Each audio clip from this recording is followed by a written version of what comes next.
Hello, hi, my name is David Owasi, and I'm here with my friend Michelle Gaz, and we're here to discuss communication and community relations. Now, this is a very, very important topic. This is something that is near and dear to the heart of Michelle, and I'm very, very excited for her to share some of her ideas and insights to hopefully help us learn something. Why don't you introduce yourself, Michelle?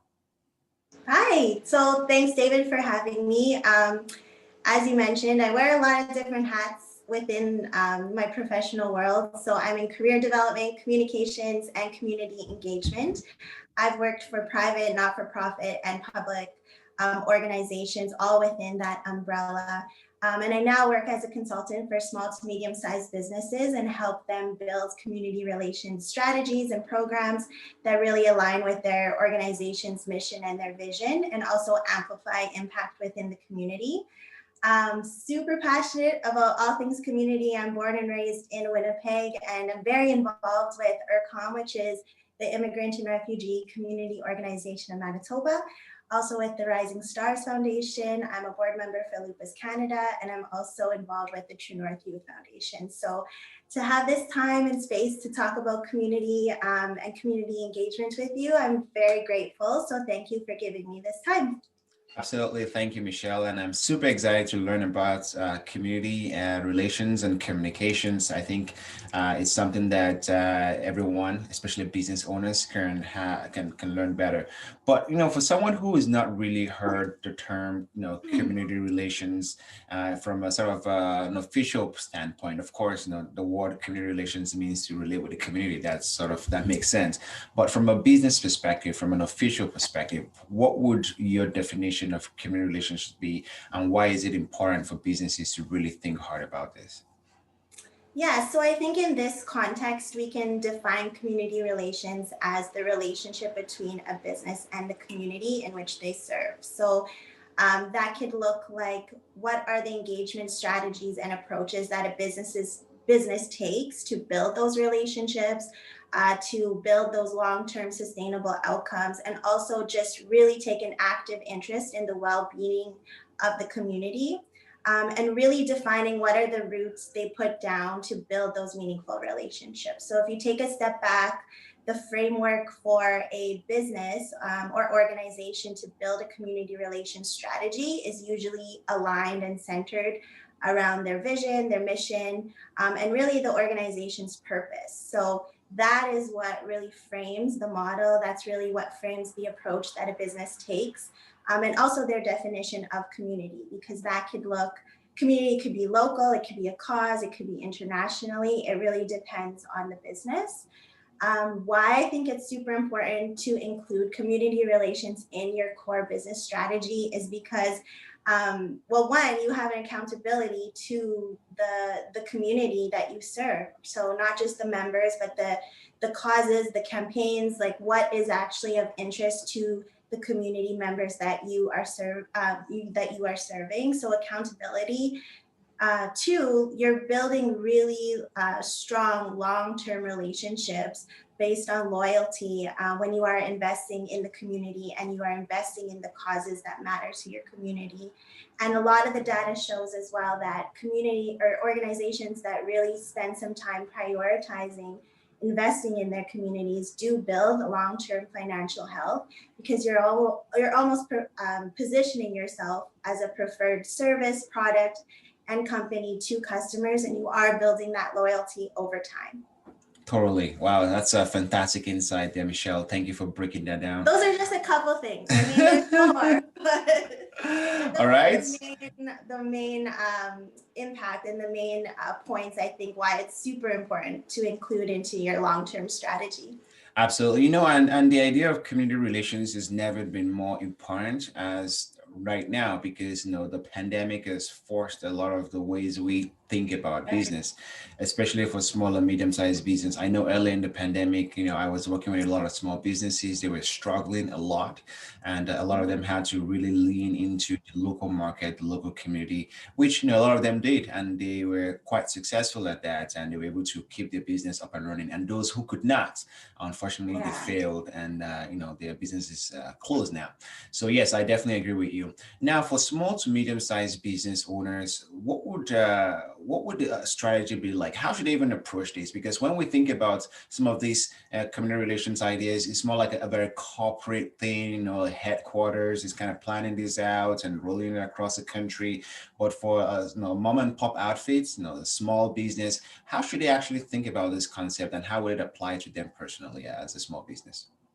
No, I'm glad you asked that because I work with a lot of small to medium sized businesses specifically. I think a lot of the misconception is that they don't have the resources, the capacity. I don't have a marketing or communications person, so how do I even get started? I think the need and the want to help is there. It's just trying to figure out those steps to do it in a strategic way with the resources and the time that they have, right? So I think scaling it back and really defining with your business, what is its purpose? What are the values, the principles, the vision that you live out daily as a business? And then secondly, defining communities. So like I said earlier, really narrowing it down to maybe a specific neighborhood that you are operating in. Is it the city at large? Is it internationally? Is it nationally? So just really bring it back to something very specific. So for a small business, maybe you just want to focus on the neighborhood in which you are operating, right? And then also connecting, listening to your customers, having those conversations and building that two-way communication to figure out and listen to what is important to them, right? What are the key social issues that they're facing daily? What are some of the concerns that they have as a family? And just really starting to listen and connect with community leaders. I think one of the mistakes maybe small, medium to sized business owners do is assuming that they know what the community wants, assuming what they know that what the neighborhood needs or some of the struggles that they're facing without having those conversations ahead of time. And so I think connecting with the community beforehand and really defining how you can help and where you can help, that's really important before you even start implementing anything. So I think the pre-work of strategizing is really centered around communication and connection with the community and the neighborhood you're operating in. And then secondly, really defining a plan of implementation based on your capacity and based on your resources. So does that look like employee volunteering or just, staff volunteering or staff driven initiatives? Does that look like in-kind donations? Does that look like partnerships, collaborations? What are you able to give in this moment? And obviously right now with the pandemic, we have to follow these provincial guidelines to make sure that we are volunteering and that we are getting involved in a very safe way for everybody. So I think keeping that in mind and applying that lens to how you are able to help is really important right now. And lastly, once you have built a strategy and you've implemented it, always evaluating and reporting on what went well, what didn't, continue the consistent conversations with community leaders and the community that you're in, because those concerns, those social issues are going to evolve over time. So, you want to make sure that you are meeting the needs of your community in a very flexible and accessible way for you. And I think that the communication is really important. Right. I'm glad you really brought that up. You talk a lot about, of course, the strategy is important, of course, reaching out, volunteering, all that stuff. But I think the first thing that caught my attention was the communication piece. Because before you start taking action, you need to know what the community needs. You can't assume what the community needs. Now, I think that communication piece is crucial. And of course, communication, I would think, the first thing is asking the right questions, right? Right. Talking to the right stakeholders and asking, how can we truly serve? How can we be of value to you? What kind of questions should business owners really be asking to really understand where to put their energy and how to really add value? What kind of questions come to mind? Right. So I think right off the bat, asking just straight up, what do you need? How can we help? So, for example, if you are operating let's say, in central downtown Winnipeg, reaching out to the community groups and the not-for-profits in that area. So I'll use ERCOM as an example because they're very dear to my heart. So reaching out to the program managers there, the ED there, and either through email, through a phone conversation, through Zoom, just opening up that dialogue about asking what are some of the programs that you're currently running, how have you adapted in the pandemic, where are areas that you may need support, and then you take that conversation back. You speak to your team, your other employees, maybe if you're a small business and you only have the 3 or 4 of you, just making sure everyone is involved in that conversation also increases that commitment from your staff, right, and your team. So after the conversation with the not-for-profit or the community group that you reach out with, bring that information back to your team, have those conversations, and really pick out where you can help. So in that conversation with the not-for-profit, asking what kind of programs are you running right now? What are some challenges that you are facing? What are the needs during this time that we could help support or you're looking for support in? Because a lot of times it's not just a monetary donation. Those are obviously very nice, but there's other ways that you can get involved, right? So creating, if there's an after-school program, creating, crafts and art supplies packages, having those delivered to the families or to these not-for-profits. There's so many ways that businesses can get involved, but the only way you're going to find out about those alternative ways is if you open up that dialogue. And I think just being honest and being very straight up about this is what we can give, this is the capacity that we have right now, and we want to help, but what is the best way to help to fill the need and to fill the gap that you may be experiencing right now? Totally. Thank you, Michelle. And yeah, totally makes sense. Just going and asking straight up. And the interesting thing is, people will give you the right answers. They'll tell you what is needed if you ask them directly and you're not cutting them. I mean, they're the ones working frontline, they're the ones that are in the community every single day.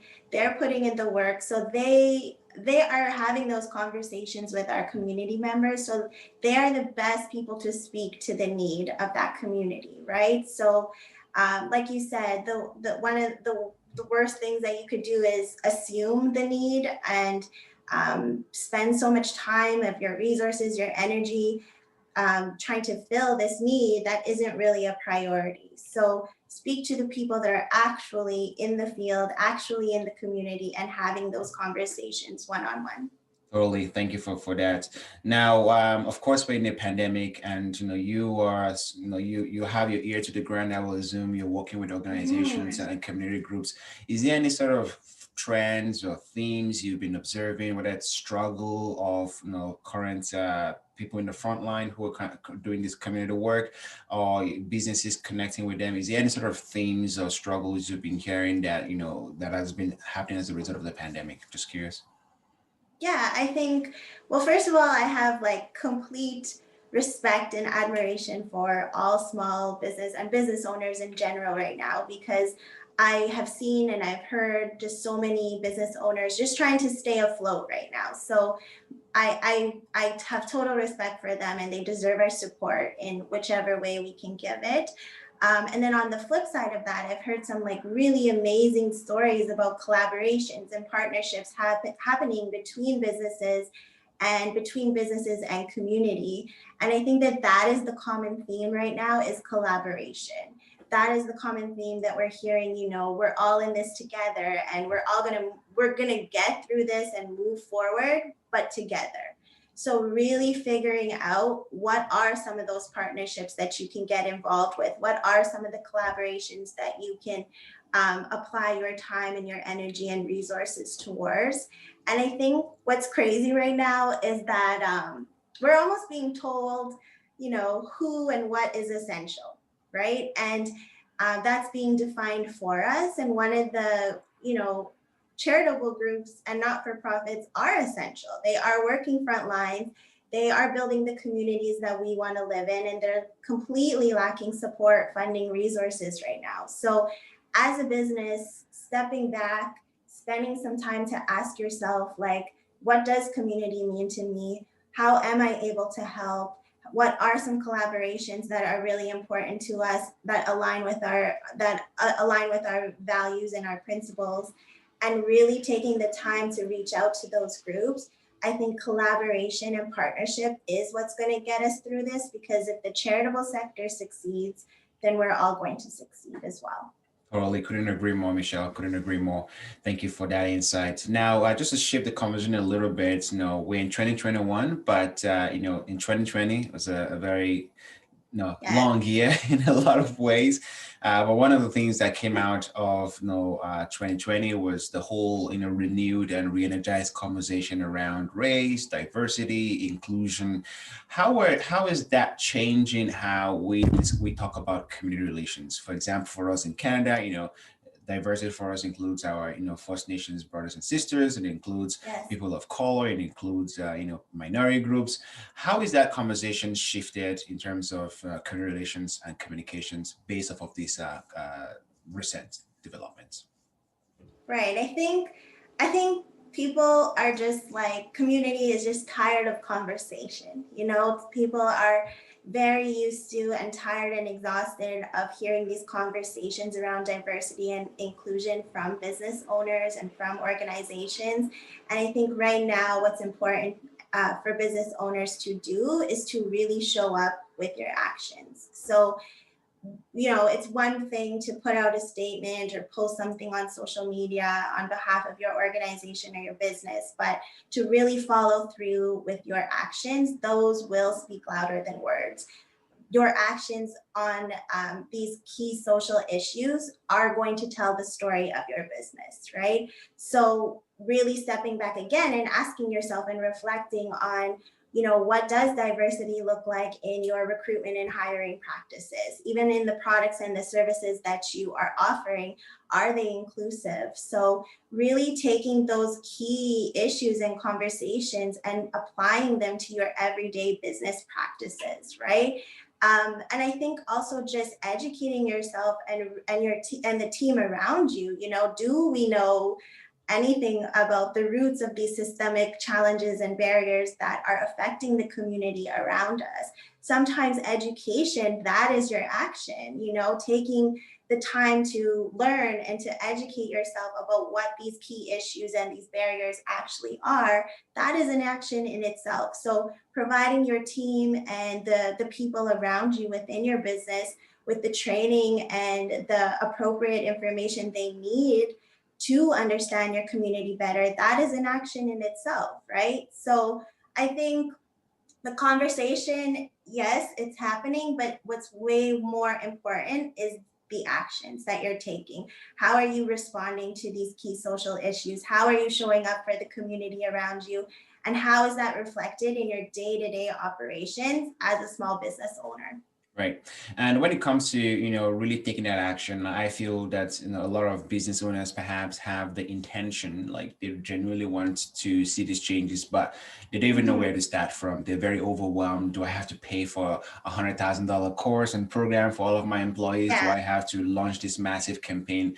What would you say is like a very simple first step you can actually take and not feel overwhelmed by all these many things you have to do? What would that your recommendations be for that first step? So I'm so happy you asked this, because I was just like thinking about this the other day. But a very easy actionable step that you could take is focus on collaboration and partnership, and reaching out to those not-for-profits and those community groups.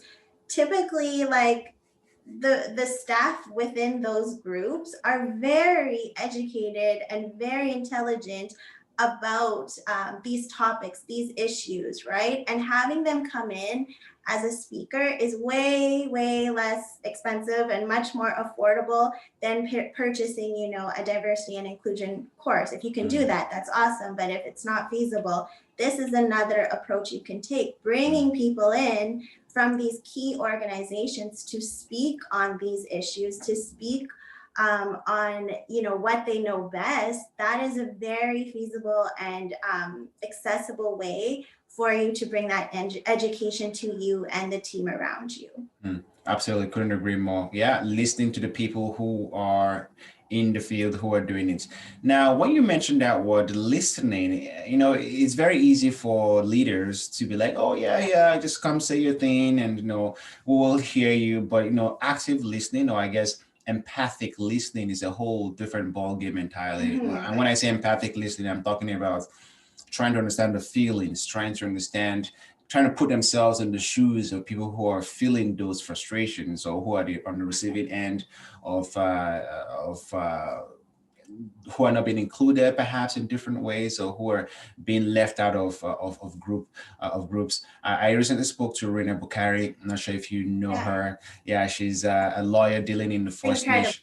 Yes, in the First Nations community. And one in our conversation, she was talking about the fact that a lot of organizations and leaders, they're happy to invite you to the table, but they only do that just because they have to do it, not because they're ready to take the ideas and the suggestions you are mentioning. What should leaders who are in charge of these decisions, so business owners, high managers, how should they really take in those information they're hearing? How can they transform the information they're getting into action? What does that process look like for them? Because of course, anyone can bring someone into the room and have them talk, but it's a whole different ballgame mentality to transform those conversations into action based off of what they heard. What are your thoughts on how leaders can do that? My initial thoughts is that this is why it's important to have a community relations or engagement strategy part of your core business strategy ahead of time, right? So that you, when certain movements and conversations and these huge changes are happening in the environments around us, that you're not scrambling to just be responsive and react to what is happening around you. So incorporating these types of strategies ahead of time within your core business operations is going to make your organization as a whole way more confident about how you move forward and how you are going to be proactive about the changes going happening around you. Because there's a lot of times where people are saying this is like an uncertain time, but the truth is, like, it's always uncertain. We never know what's going to happen. We've always operated in an uncertain environment, and planning and preparation and strategizing, those are ways and those are tools as a business that you can ensure that you make it through some really challenging, tough times with the confidence that you know that everything you're doing and everything you're practicing aligns with your core values and your purpose, right? So I think, one, strategizing and really defining what your values are and what your purpose is as a business, and ensuring that this team around you is part of those conversations, like you said. So having your staff at the table is one part, but also showing up in action to respond and to meet the needs of what is important to them. So if there are staff members who vocalize, there's certain causes or campaigns that they're really passionate about, really showing up to support that in ways of volunteering, in kind, anything like that, that really speaks to what they have already vocalized. So I think strategy, having your staff around the conversations is really important, but also following up with action. And I think that's the key theme that I keep coming back to, is because that is what is going to tell your story as a brand, as an organization. You don't need to only focus on like value-based marketing. When your actions speak louder than your actual marketing, that is going to tell the story for you. Wow, that's amazing, Michelle. I definitely agree with you. Being there, showing up, it's always half the battle, right? Because showing up Yeah. almost feels like, yeah, we care, like we want to help, we want to do this, not just throwing money at the problem, but showing Yeah. up and being there. I think also part of that is just being transparent as a leader, as a small, medium, large size business owner, being transparent about the conversations you're having, maybe the challenges that you're unsure of how to navigate around these certain key social issues, communicating that to your team that, we are figuring this out. We are trying to find the best way that aligns with, our values, but also serves our commitment to the community. I think that goes a huge, that lands with your team, that lands with the community when you are just honest and transparent about what you are doing and the approaches you're taking. Sometimes organizations and businesses feel such a pressure to respond because everybody else is, and then they respond and it's something that is completely away from their values or their commitment or their normal approach. And I think that could really hurt you as a business. That could really hurt your reputation and your brand. So taking the step back, being honest, being transparent, and spending some time on figuring out the best approach and the best way, and having people involved in that conversation who are the experts, who do know what's best. I think there's so much value and worth in taking that time to do that. For sure. Thank you very much for that. I have two last questions for you. The first one has to deal with the communication aspect. So what does effective communication look like? Of course, there are various means of communication. There is, press releases. There is, your Instagram post, which was kind of what we saw throughout the summer, last summer. What would you say is sort of the effective communication strategies to employ when you're trying to roll out some of these changes if organizations are looking to make them? Well, I think one of the key changes or themes I'll say is that values-based marketing, right? And storytelling. So I would say over the last couple of years, storytelling has been like this buzzword in communications and marketing. I don't think it's anything new, but I think there's a lot more focus on it when businesses are communicating to the communities around them. And I think that some organizations are doing an amazing job at that, right? And when I mentioned your actions do speak louder than words, storytelling is one of the ways that you can do that as a business to build your brand, to build your reputation, and position yourself as a preferred product or a service with the customers that you are trying to reach.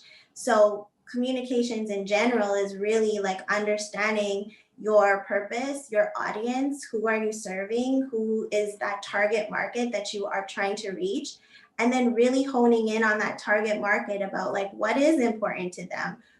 Who are they? Really understanding who those customers are and speaking to what is important to them. So for myself, like I grew up in the Maples and East St. Paul, a bunch of different neighborhoods within the city. And I wouldn't have changed it for the world because it actually enhanced my ability to really understand what was important to different communities, how different people like interacted and communicated with each other.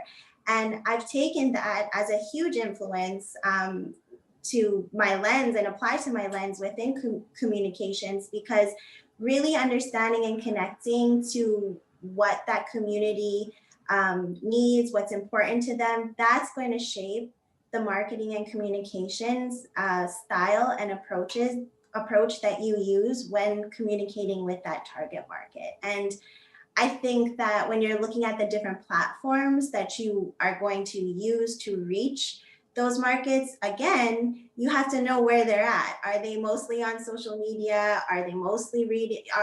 Are they mostly? Are you mostly going to reach them through print?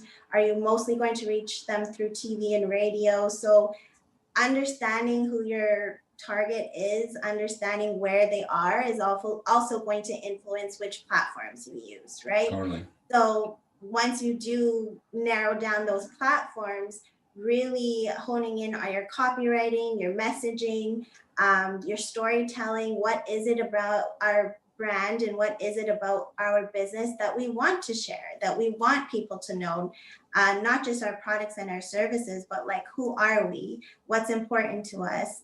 That is going to speak volumes. That is going to build loyalty. That is going to position you in a positive light with the customers that you're trying to connect with.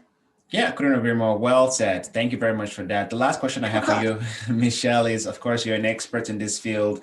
If someone wanted to work with you to perhaps help them maybe craft a strategy for their business, what would that relationship look like? How can you be able to help businesses if they're interested in working with you? Right. So it's something, like I said, that I have just started over the last couple of years because there was a huge need from small to medium-sized businesses that wanted to get started building a community relations strategy, but again, they just like didn't know how to do it, or they didn't have the time or the resources. So business owners can reach out to me on LinkedIn, and it's at Michelle Gazzi, Gazze. Or companies or individuals can also email me, Michelle Gazzi, all one word, at gmail.com. Excellent. Thank you very much. It's been so much fun having you, Michelle, sharing your insight and your knowledge about community and the engagement and communications. One of the things that I've learned from our chat today is just that empathy is at the root of truly making some of these changes, because we have to be willing to put ourselves in the shoes of people who are hurting, to be able to understand, to hear them, and then to take the right steps based off of what we're hearing. But it's been so much fun. Thank you, Michelle. Thank you for giving me the time and the space to talk about it. I really appreciate it. Totally.